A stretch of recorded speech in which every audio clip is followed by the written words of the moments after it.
Hi, my name is Nancy, and I work with the International Socialist Organization. And I just want to start by saying I, like I'm sure many other people who are here tonight, are deeply indebted to your work. It's been absolutely essential in helping us cut through the kind of garbage that we're faced with every day when we try to figure out what's going on in the world.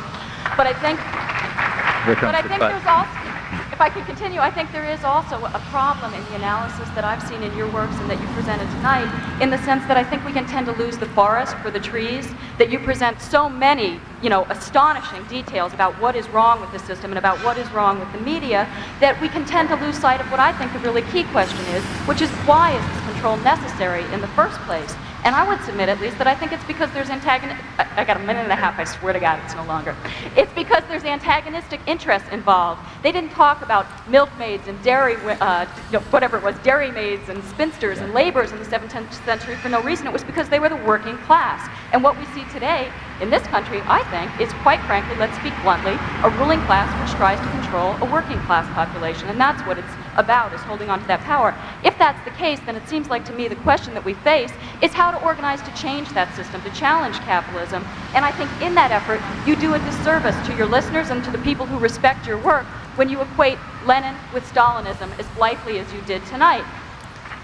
I say that, and I think it's also important to point out that that is an unquestioned assumption and also an easy applause getter we saw that you share with the mainstream media. And I think if it were actually that simple, the horrific kinds of measures that even bourgeois historians describe as a counter-revolution under Stalin would not have been necessary if they were all the same to begin with.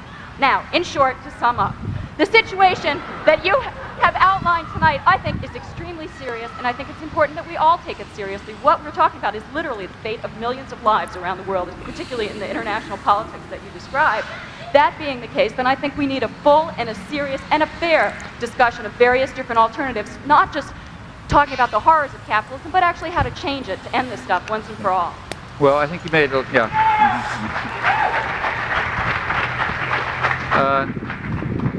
I think, well, there's several questions there. One is about the discussion of the United States, and I think what I said is approximately what you said, except I didn't use some of that rhetoric.